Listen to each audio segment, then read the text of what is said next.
Welcome everyone to today's session. This is delivered by Rise Retrofit Information Support and Expertise. Today's session is on creative marketing and retrofit and will be delivered by Antonia from Portsmouth City Council. And without further ado, I'm going to hand over to Antonia. Thank you, Louise. So today I'm just going to talk about how Portsmouth City Council's approach to marketing retrofit to residents to try and increase uptake and improve trust, so we get really good results for the grant funded schemes that we are running, where ultimately we are held to those targets of getting residents through the door and having measures installed. I'll dive right back into the background. So the team at the moment, we're quite lucky to have a fairly large team of energy professionals working on domestic retrofit at PCC. We've got 2 project managers who manage the larger grant funded schemes that we lead on behalf of a consortium of 23 local authorities, but also our SHDF grant funding for our social housing properties as well. We have 2 resident engagement officers who regularly attend events in the community to put a face to the schemes, really try and reach residents who we might not be able to reach through other means. We do have a marketing and communications professional as well. None of the rest of us are marketing professionals, so it's really, really helpful to have her in, focusing entirely on this area to really promote it. And we do have 1 retrofit advisor. They are qualified as a retrofit advisor from the Retrofit Academy. Their role is to coordinate face-to-face engagement, but also to provide technical advice to residents who are unsure about a measure being installed in their home. They can provide a one-to-one service where they will talk through the changes that the measure will in total. So I mentioned we run various schemes. A lot of them are larger grant funded, but we're also working with smaller bits of grant funding as and when they come our way. So we are working on, well, we finished up on a LAD, but we have been running that since 1A. We did 1A, 1B and LAD 3. We've also done both phases of HUG 1 and 2. So those have been our large flagship projects that have taken up a lot of resources and require a lot of marketing to get people through the door. We also promote eco-funding, sort of advise people that it is there, but we don't directly work with that. But we have worked with charity partners to secure energy redress funding. We have secured our own SHDF funding for our social tenants.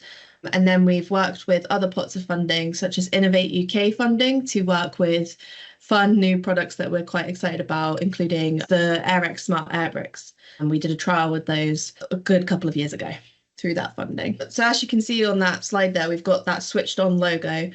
So this is a brand that we've created to encapsulate all of these schemes under them, to try and make the funding market less confusing for the consumer. So they see one brand and they will be directed to the schemes as they are found eligible when talking to someone, so that they don't have to try and navigate the confusing funding market themselves and understand what schemes they're eligible and what measures they can get installed in their home. Taking it another step back, if we look at the strategic approach, so back in 2020, Portsmouth City Council published an energy and water at home strategy, and this is a 5-year strategy to focus our goals on how we are going to tackle fuel poverty and champion retrofit. So you can see the key vision there, ensuring that all homes are as efficient as possible, focusing on health, comfort, safety and dignity for residents. So this strategy does primarily focus on fuel poor,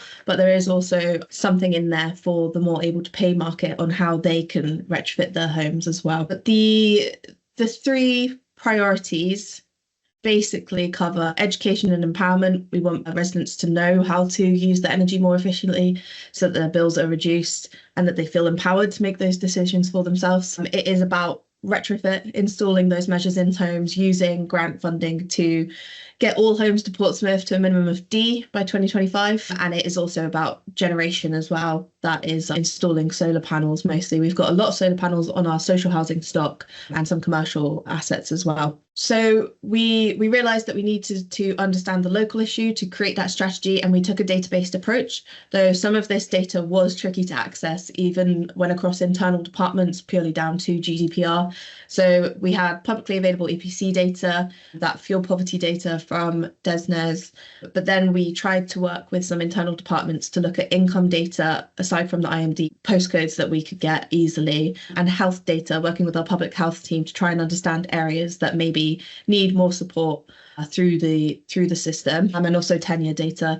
A lot of the schemes that we offer require contributions from landlords, so a different approach is required for those, so we need to take that into account as well. So I'll jump now into the way that we have marketed the schemes and services that we have available under the Switched On Portsmouth brand. So we have some baseline services that all residents can access. So we have a free phone advice line. Anyone can call this line and get advice on that, how to reduce their energy bills, how to access schemes and funding, and literally any question about energy, they can call this a free phone advice line. We work with a charity partner called the Environment Centre based in Southampton, and they have a team of qualified energy advisors who will answer the calls, and they can take their time with them to sit through and answer their questions as best as they can. We also have other ways for people to reach us through email. They can contact us directly. Through social media, we have Facebook, Twitter, and Instagram at the moment, looking at branching out into some other routes as well. But so people can contact us through there as well.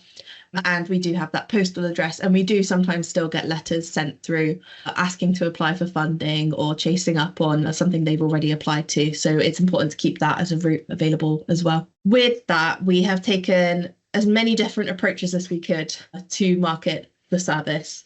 So as you can see there, we've got quite a few things that we have been doing, and I will sort of dive into those slide by slide just now. So with the Switched On Portsmouth brand, we know it's important to create a website where people can find all information on energy and the schemes that we have available, and we've used it as a platform to provide information and advice. So you can see there we've got this learn page.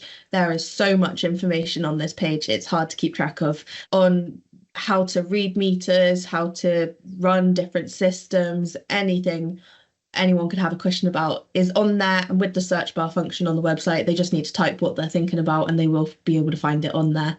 It also has access to online application forms for the schemes and services and referrals routes through to other services in the city. We also run the social media sites that I said about, and we've used these to keep people updated on where we are. When we attend face-to-face events, we will take photos of us in the area so that people know that we are being that presence in the community and we do want to reach out to them. Also, we can use it to advertise future events that we are planning. We've got a coffee morning planned for July, actually, where free coffee and biscuits will be available and they'll be able to talk to us about their energy questions. So that is a really good platform to try and engage with people. We do get communications from residents through mostly the Facebook page. So very recently, we have created these two fellas. These are mascots. So we've got Parker the penguin and Eli the elephant, and we get Eli to come out at summer and Parker is our winter mascot. So we worked with our marketing professional to create these, and it might seem a bit whimsical, but we have found that it really makes the Switched On Portsmouth brand feel more approachable, which is key when we are out and about in the public. It makes the brand of Switched On Portsmouth more trustworthy. So when people do see us, and I'll just flick to the next slide, you can see us there with a stand up in our main shopping centre, and we have Eli the elephant there.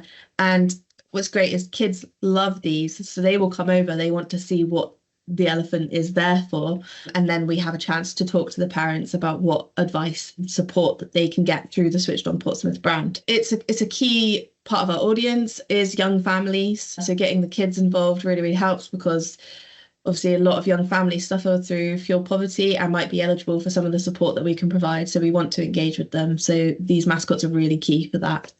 We also found that they have increased engagement. Well, I'll show you that on the slide there. We have a snippet from the Portsmouth City Council social media that had some of the most comments we've ever had on a post. And there was the chance to win a £10 Amazon voucher, which might have helped.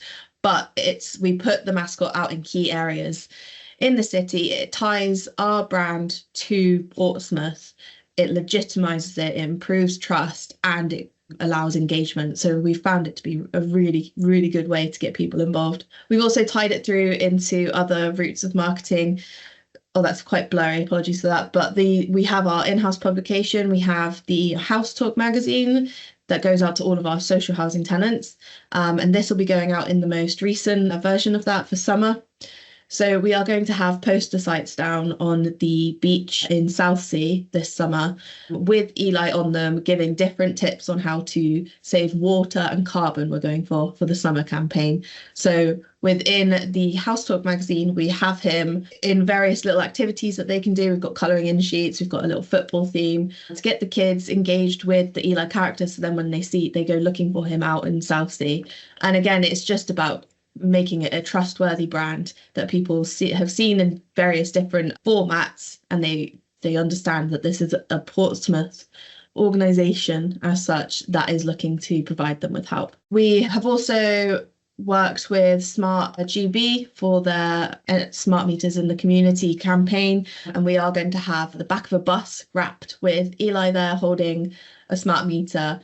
So something that we found to be really, really useful is when we do access grant funding, and there's always, well, this grant funding is purely for marketing. So we have tied it into our existing brand and Mascots so that their message is being spread and our brand is being spread as well. So it's a win-win situation in that we get to promote Switched on Portsmouth alongside the smart meters, and the smart meters get their promotion alongside a trusted brand. We've also made various materials and little freebies that residents can pick up when we do see them out and about. So the kids love the hook a duck game that we have made, and they'll win a little prize, which is normally some little branded Switched on Portsmouth thing. And that really, it's insane how many people will flock over to our stall to play hook a duck for free, and we can talk to the parents at the same time.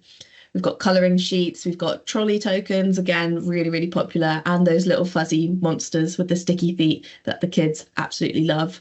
Tote bags as well, parents love taking those away, and then it's a walking advert, really, which is just spreading the brand, improving awareness across the city. We're really trying to reach every single area in the city with the brand, make it as well known as possible. So we have had lamppost banners put up in key areas in the city, key shopping areas, anywhere where there's maybe a bench that someone will sit down and they look up and they see that advert, and it just reinforces that brand identity again.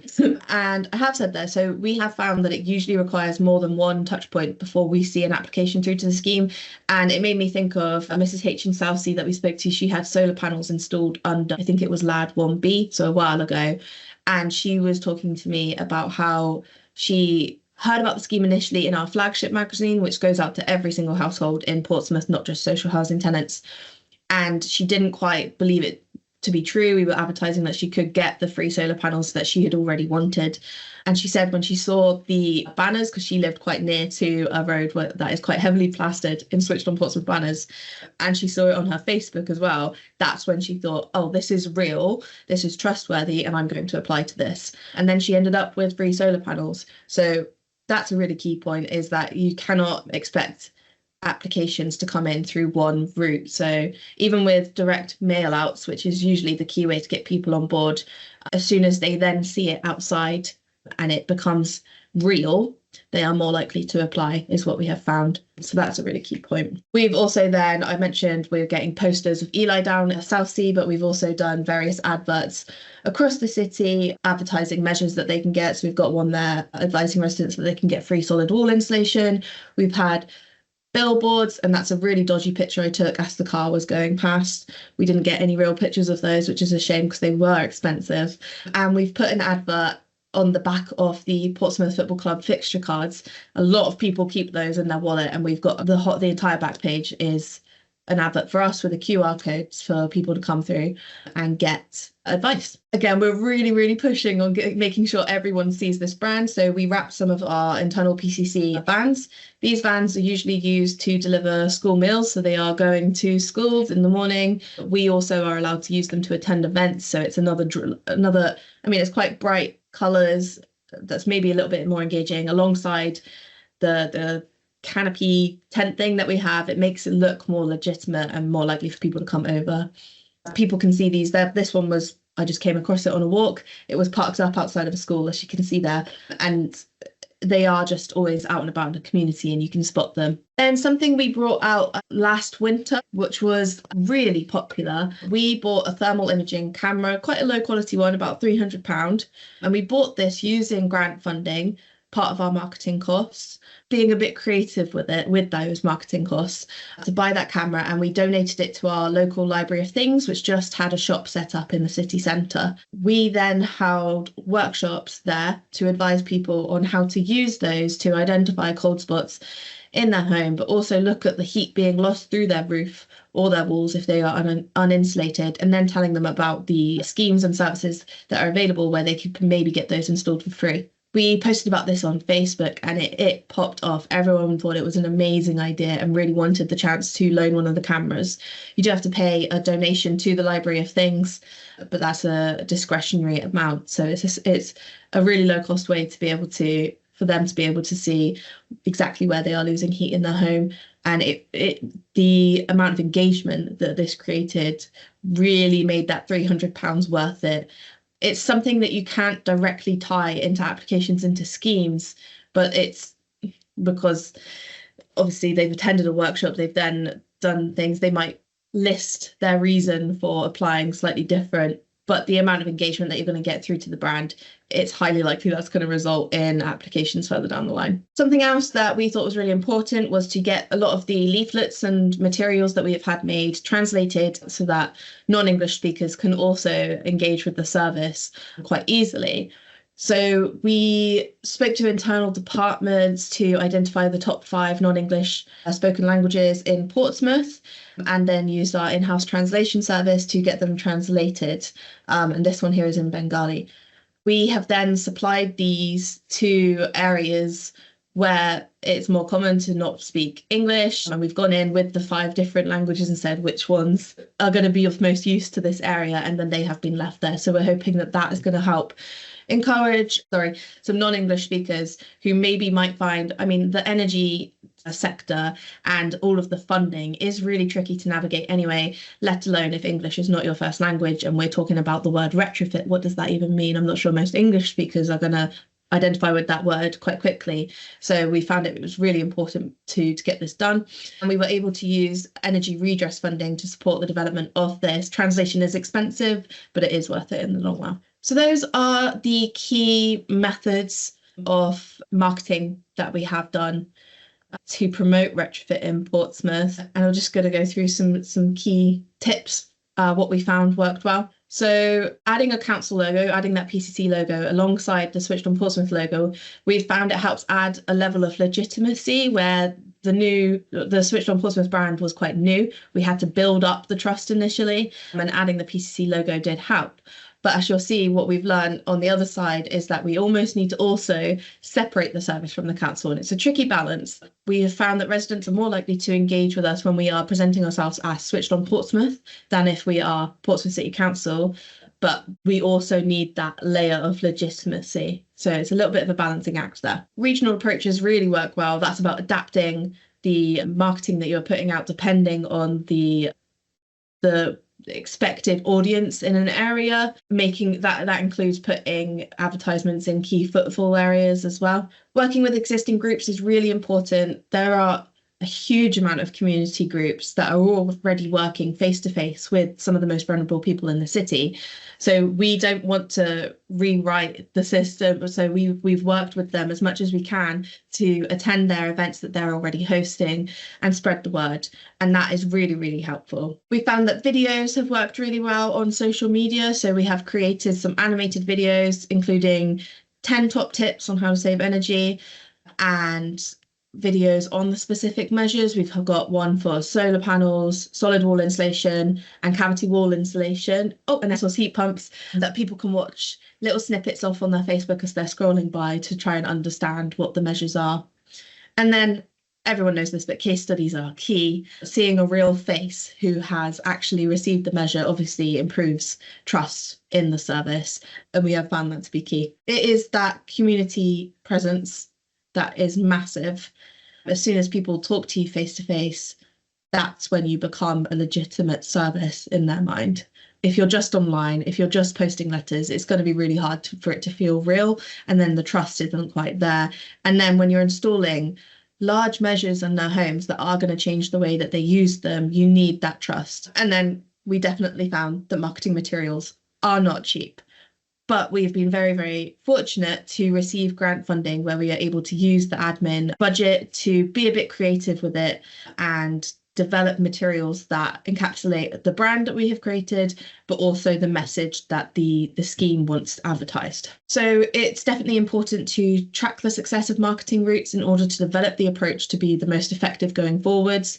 So we've always had the "how did you hear about us" question on any application forms, and we'll be able to see where people say, oh, letter through my door, Facebook, or spoke to someone. We see these and then we can know, oh, that's a good route. We are going to carry on doing that so that people continue to apply through that route. We've also used QR codes and trackable links. So as soon as someone scans the code, we know that's how they accessed the website. Same with trackable links. If they typed a specific link in, we know that they've seen that because it was on this publication that we put in that community centre. So we can try and track back some of those physical printed ones methods, which are usually a bit harder to track. Also CRM to track those signups and any reasons for dropouts. So dropouts is really key to track. We want to reduce that rate. So keeping track of why people decide to stop progressing through a scheme is very important. And then definitely need to keep data on where you have already targeted and with what method. So you're not spending grant money on covering the same area twice with the same message.